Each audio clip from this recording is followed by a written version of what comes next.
नमस्ते। Hindi cinema recaps में आपका फिर से स्वागत है। क्या आपने कभी सोचा है कि एक कहानी कैसे बदल देती है सब कुछ? तो आए खो जाते हैं फिल्मों की इस रहस्यमयी दुनिया में। जून वू एक अंतर्मुखी लड़का है जो ज्यादातर अपना समय यूट्यूब और गेमिंग में बिता रहा है। एक दिन जब वो बिस्तर से उठता है तो उसे अपनी माँ का एक नोट मिलता है जिसमें वह उसे जल्दी बाहर जाने से पहले खाने का सामान लेने की सलाह देती है। जून वू गेमिंग में व्यस्त रहता है और तभी उसे पता चलता है कि शहर में कुछ अजीब घटनाएं हो रही हैं। वो टीवी की तरफ देखता है लेकिन वो उसे बेकार लगता है। तब वो अपनी खिड़की से बाहर देखता है जहां लोग भागते हुए नजर आते हैं और कुछ लोग अजीब तरीके से व्यवहार कर रहे होते हैं। जून वू को लगता है कि कुछ गलत हो रहा है।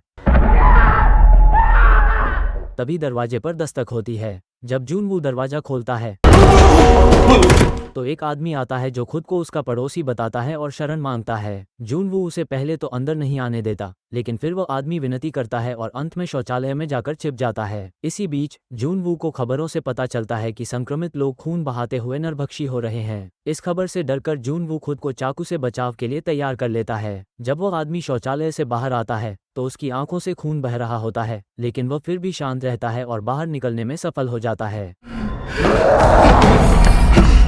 अब जून वू डर के मारे अपने घर के दरवाजे को फ्रीजर से बंद कर देता है और अपने परिवार से संपर्क करने की कोशिश करता है। उसे अपनी माँ से एक संदेश मिलता है जिसमें वह उसे सुरक्षित रहने और 60 दिनों के लिए जरूरी सामान जमा करने की सलाह देती है। अब जून वू अपनी माँ की आवाज़ के बिना अकेला महसूस करता है और सोचता है कि यह सब क्या हो रहा है। वो दिन ब दिन परेशान होता जाता है लेकिन किसी तरह उसे खबरें मिलती रहती हैं और वह लगातार सोशल मीडिया पर मदद की गुहार करता है। जून वू अपने फ़ोन पर एक वीडियो देखता है जिसमें एक खतरनाक स्टंट गलत हो गया है। यह वीडियो उसे यह एहसास दिलाता है कि हालात बहुत खराब हो चुके हैं। बाद में टीवी पर भी वही खतरनाक वायरस और उसके बढ़ते असर की खबरें आती हैं। जून वू अब खुद स्थिति का जायजा लेने के लिए तैयार हो जाता है और अपने ड्रोन और फ़ोन का इस्तेमाल करता है। लेकिन एक पल की असावधानी में उसे ज़ॉम्बी की खौफनाक असलियत का सामना करना पड़ता है। वो गलती से अपने पिता को कॉल कर देता है लेकिन फ़ोन की बैटरी खत्म हो जाती है। गेमिंग से थोड़ी राहत पाने की कोशिश करता है लेकिन सर्वर डाउन होने के कारण वह और भी हताश हो जाता है। थक हार कर वह सो जाता है लेकिन नींद में भी उसे बाहर से शोर सुनाई देता है। वह देखता है कि एक पुलिसकर्मी मृत शरीरों से लड़ रहा है लेकिन फिर वह भी हार जाता है। बाद में वह अपनी जान बचाने के लिए ज़ॉम्बी से बचकर निकलता है। 7वें दिन जब स्थिति और भी बिगड़ जाती है जून वू अपने पिता के संदेश का सम्मान करते हुए एक वीडियो रिकॉर्ड करता है।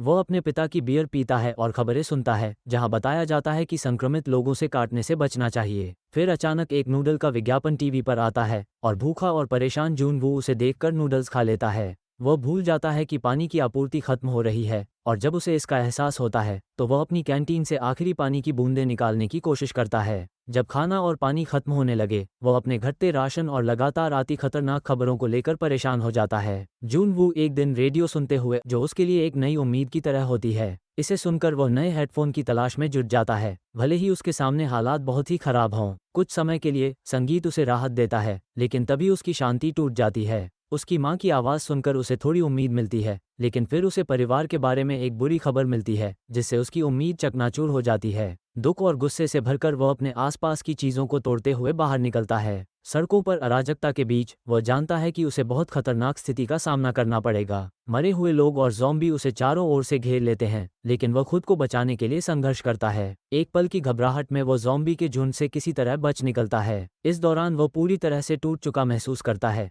लेकिन अचानक उसे एक उम्मीद की किरण दिखाई देती है। इस उम्मीद से वह फिर से उठता है और खुद को निराशा से बाहर निकालने की कोशिश करता है। फिर उसकी मुलाकात किम युबिन नाम की लड़की से होती है जो पड़ोसी इमारत में रहती है। उसकी मौजूदगी से जून वू को लगता है कि अब उसका अकेलापन खत्म हो सकता है।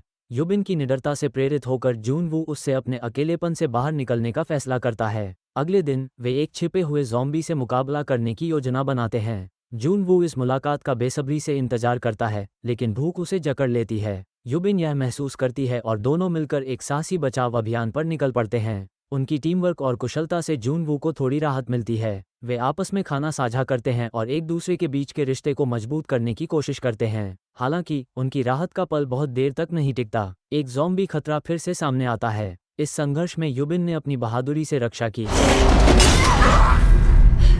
लेकिन इसके बदले उन्हें पानी की आपूर्ति खोनी पड़ी। इस स्थिति में भी जून वू और युबिन का बंधन मजबूत होता है और वे एक दूसरे का साथ देते हुए जीने की राह पर चलते रहते हैं। कुछ समय बाद जून वू एक खतरनाक यात्रा पर निकलते हैं जहां वे एक पड़ोसी के घर में घुसकर आपूर्ति खोजने की कोशिश करते हैं। घंटों बाद उन्हें एक डरावना पता चलता है। लेकिन जूनवू उसे नज़रअंदाज करते हुए प्रावधानों को इकट्ठा करने में जुटा रहता है। एक भूखा ज़ॉम्बी अचानक हमला करता है, लेकिन जूनवू किसी तरह बच निकलता है और नए सामान के साथ लौटता है। रात के वक्त जूनवू और युबिन अपने सीमित राशन को साझा करते हैं। इस दौरान वे एक दूसरे से बात करते हुए समझते हैं कि केवल शारीरिक रूप से जीवित रहना ही सब कुछ नहीं है, भावनात्मक रूप से एक दूसरे का सहारा भी बहुत ज़रूरी है। युबिन जूनवू की लचीलापन और उसकी उम्मीद को देखकर मानती है कि यही असली ताकत है जो इस मरे हुए दुनिया में उन्हें जीवित रखे हुए है। जूनवू और युबिन का रिश्ता अब और गहरा हो चुका है। वे एक साधारण भोजन साझा करते हैं, लेकिन इस समय भी अराजकता उनके आसपास होती है। दोनों एक दूसरे की कंपनी में थोड़ी राहत पाते हैं, लेकिन उनका छोटा सा पल तब टूट जाता है जब मरे हुए लोग उनके पास आते हैं। जूनवू एक योजना बनाता है ताकि वह लाशों को भटका सके और युबिन को अपने घिरे हुए अपार्टमेंट से बाहर निकलने का मौका मिल सके। यह नया संघर्ष उन्हें और करीब लाता है और वे एक दूसरे के साथ इस कठिन समय का सामना करते हैं। डर और अनिश्चितता के बावजूद वे एक दूसरे से साहस पाते हैं।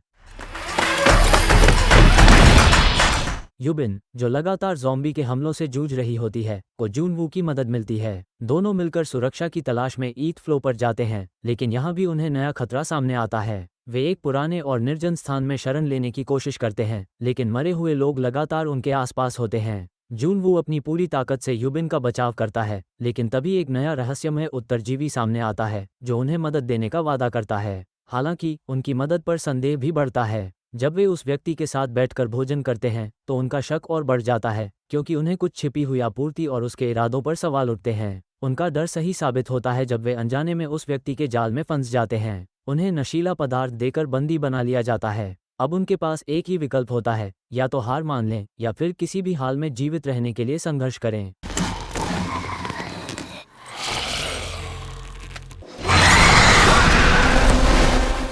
वे साहस और दृढ़ संकल्प के साथ अपने अपहरणकर्ता से बचने की योजना बनाते हैं, ये सोचते हुए कि उनके पास खोने के लिए कुछ भी नहीं है।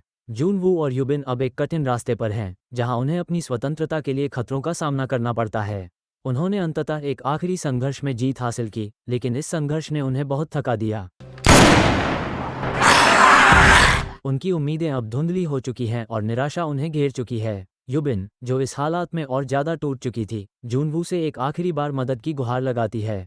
दोनों अपनी स्थिति की सख्त हकीकत को समझते हैं और वे इस पल में उस कष्ट को महसूस करते हैं जिसे वे दोनों झेल रहे हैं। जूनवू किसी असंभव विकल्प के सामने खड़ा है और युबिन उसे इसके बारे में समझाने की कोशिश करती है। फिर अचानक दूर से हेलीकॉप्टर की आवाज़ सुनाई देती है। यह उनके लिए उम्मीद की एक छोटी सी किरण बनकर आती है और वे दोनों छत की ओर दौड़ने लगते हैं। हालांकि उनके पीछे ज़ॉम्बी की भीड़ बढ़ती जा रही थी। युबिन, जो डर के मारे कांप रही थी, खुद को फंसा हुआ पाती है, लेकिन जूनवू अपनी बहादुरी से उसे बचा लेता है। जब वे छत पर पहुंचते हैं तो वे मदद के लिए चिल्लाते हैं, लेकिन उनकी पुकार किसी को नहीं सुनाई देती। फिर ज़ॉम्बी के साथ अंतिम लड़ाई शुरू होती है और जूनवू पूरी तरह से युबिन की रक्षा करने के लिए तैयार हो जाता है। वे दोनों अब अपने हालात के सामने हार मान चुके होते हैं, लेकिन तभी एक सैन्य हेलीकॉप्टर उनके पास आता है और उन्हें बचा लेता है। उनका बचाव उनके लिए एक कड़ी मेहनत और साहस की जीत बन जाता है, लेकिन इस विजय में भी एक कड़वाहट है। वे आखिरकार अपने परिवार से मिलते हैं और अब नए उत्साह और आशा के साथ जीवन को फिर से जीने की शुरुआत करते हैं।